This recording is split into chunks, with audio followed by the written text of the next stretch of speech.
If someone is pulling away from you right now, this will explain why it hurts so much.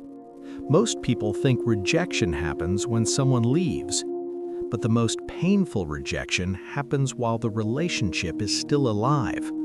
When conversations continue, but emotional presence fades. When replies get shorter, affection becomes inconsistent, and you feel distance you can't explain. Psychologists call this ambiguous rejection, when someone hasn't left you, but your nervous system already feels abandoned. And the way your mind responds next can either protect your sense of self or quietly dismantle it. At first, you rationalize it. They're busy, they're stressed, they're tired. But your body notices the change before your thoughts do. You check your phone more often, reread conversations, search for meaning between the lines.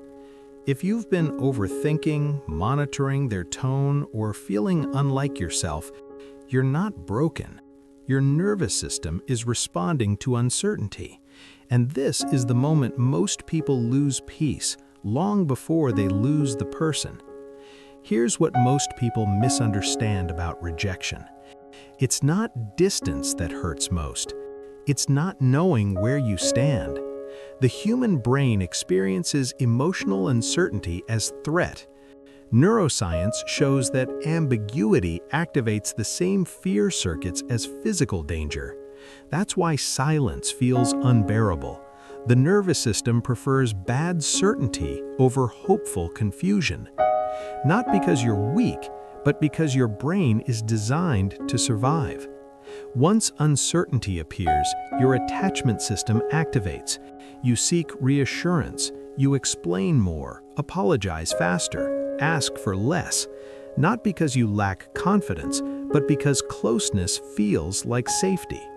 Anxious attachment isn't about wanting love, it's about wanting stability.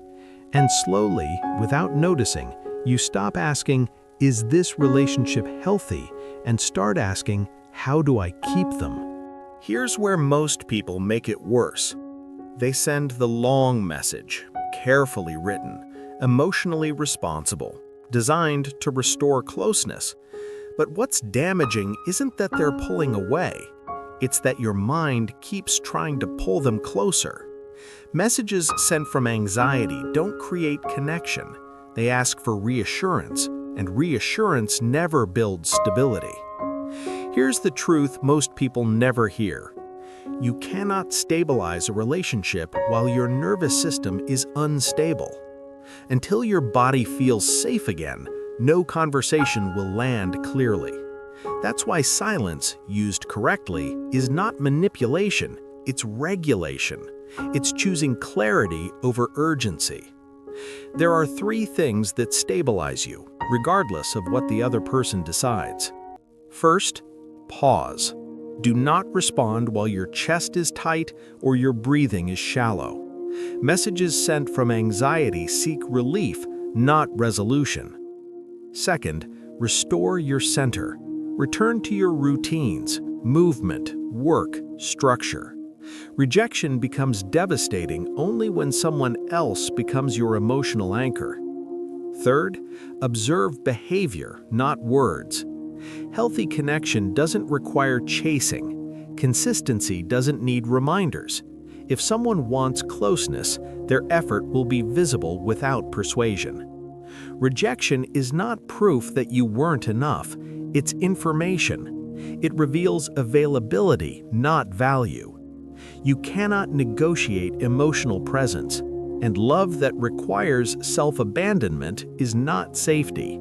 It's instability disguised as hope. So remember this: rejection hurts most when uncertainty meets self-abandonment. Regulate first. Observe behavior. Protect your identity. If someone pulls away, allow space, not as a tactic, but as self-respect. Because the strongest message isn't what you send, it's how stable you remain.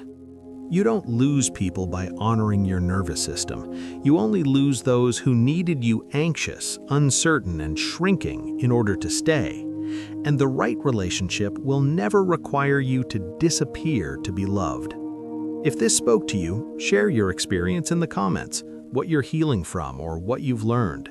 Your story might help someone else feel less alone.